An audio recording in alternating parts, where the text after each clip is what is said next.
మంచిర్యాల జిల్లా చెన్నూరు పట్టణ ప్రభుత్వ ఆసుపత్రి తీరుపై ప్రజలు ఆగ్రహం వ్యక్తం చేశారు.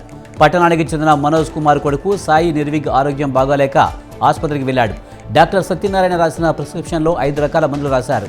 ఇచ్చిన మెడిసిన్కు సీల్ ఉంది కానీ లోపల మందు లేకపోవడంతో తండ్రి కంగుతున్నాడు. ప్రిస్క్రిప్షన్లో మందులు దొరక్కపోగా ఇచ్చిన మెడిసిన్లో మందు లేకపోవడంతో ఆగ్రహం వ్యక్తం చేశారు.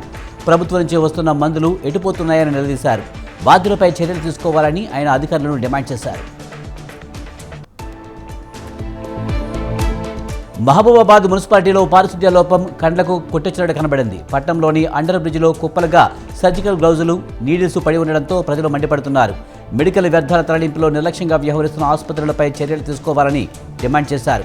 ఇకనైనా మున్సిపల్ అధికారులు పట్టించుకొని వ్యాధుల బారి నుంచి కాపాడాలని వేడుకుంటున్నారు.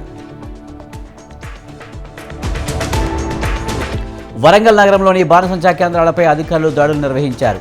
ఏసీపీ నందిరామ్ నాయక్ ఆధ్వర్యంలోని ఓల్డ్ స్టాక్, లైసెన్సులు, అనుమతులు లేకుండా నిర్వహిస్తున్న దుకాణాలపై తనిఖీలు నిర్వహించారు. ముఖ్యంగా జనావాసాల్లో ఏర్పాటు చేసుకున్న విక్రయ కేంద్రాల్లో అధికారులు ఎక్కువ దృష్టి సారించారు.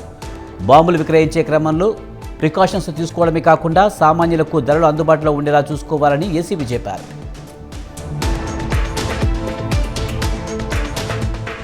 రంగారెడ్డి జిల్లా మైలార్దేవపల్లిలోని ట్రాన్స్పోర్ట్ వాహనం బీభత్సం సృష్టించింది. కాటేదాన్ గణేష్ నగర్లో వాహనం దూసుకువెళ్లడంతో ఆపి ఉన్న ద్విచక్ర వాహనాలు పూర్తిగా ధ్వంసమయ్యాయి.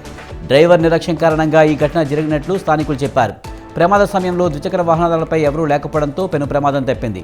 ఘటనపై పోలీసులు కేసు నమోదు చేసి డ్రైవర్ను అదుపులోకి తీసుకున్నారు.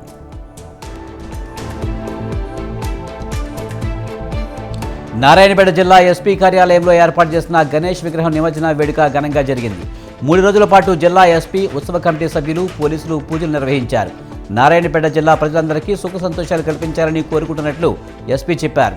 వినాయక చవితి ఉత్సవాల్లో ఎలాంటి ఆటంకాలు లేకుండా సంతోషంగా జరుపుకోవాలని తెలిపారు. సంగారెడ్డి జిల్లా చేరక్పల్లి పోలీసు పరిధిలో గంజాయి కలకలం రేపింది. హైదరాబాద్ వైపు నుంచి వస్తున్న బొలెరో వాహనాన్ని పోలీసులు తనిఖీ చేశారు. అక్రమంగా తరలిస్తున్న 140 కిలోల గంజాయిని పట్టుకున్నారు. అనుమానం రాకుండా వాహనంలో చక్కెర పెట్టి వాటిపై ఇసుక నింపి తరలిస్తుండగా స్వాధీనం చేసుకున్నారు.